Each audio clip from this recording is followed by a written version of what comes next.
Hello, my dear students. Good morning, all of you. Welcome to today's class. Hope you have already learned the first two lessons and watched the videos. Today, we are going to learn the third lesson, lesson number 3. I will be giving a short introduction about this lesson. I am sure all of you like to visit shopping malls. So imagine that you are in a shopping mall with your parents.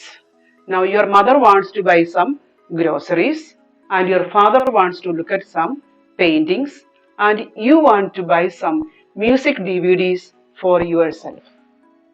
The three of you had the different department in the store. Why? Because all the objects in the store are categorized in different sections according to their types. Such organization leads to better management.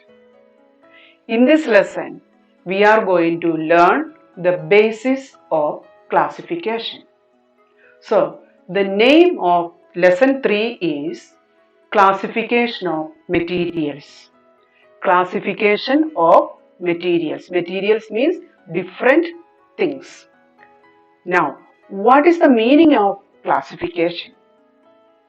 Let us find out by observing some of the examples.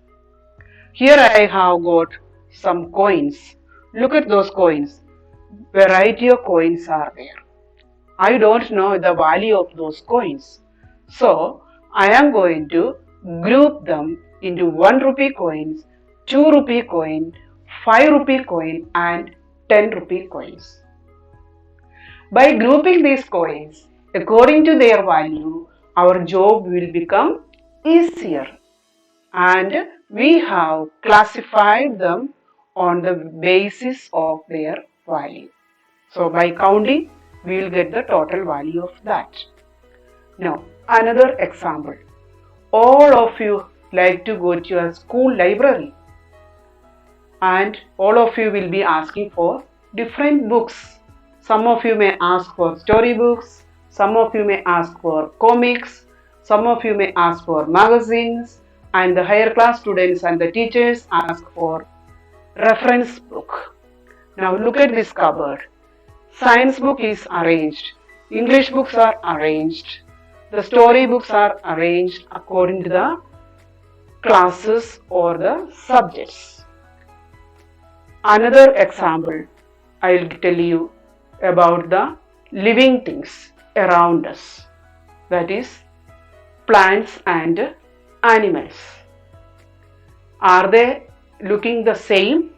No, they are different. They are not alike. That is why they are divided into two groups called animals and plants. The same way, we fall sick. Animals also fall sick. But do we go to a veterinary doctor when we fall sick? No. Animals are taken to a veterinary doctor, but we go to a physician. Now from all these examples, what do we learn? We learn what is classification. Now, grouping similar things together is called classification. The definition of classification is that grouping similar things together is called classification. Now, why classification is necessary? There are 3 points for that. The first point is that we will have a systematic knowledge of things. Like the first example, you went to a shopping mall, the things were arranged systematically. So we got an idea where to find. Now the second point is that we will have a general idea about all the members of a group. The coins example, refer that. Now the third point is that we will know how the members of a group differ from those of other groups. That is the example of plants and animals.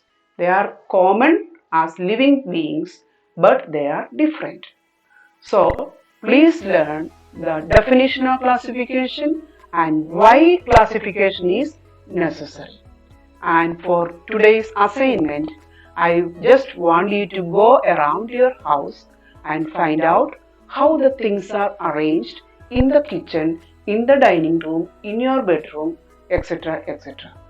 Okay, so for today, we will wind up here and we will meet you again in the next class in the same lesson with another topic. Thank you.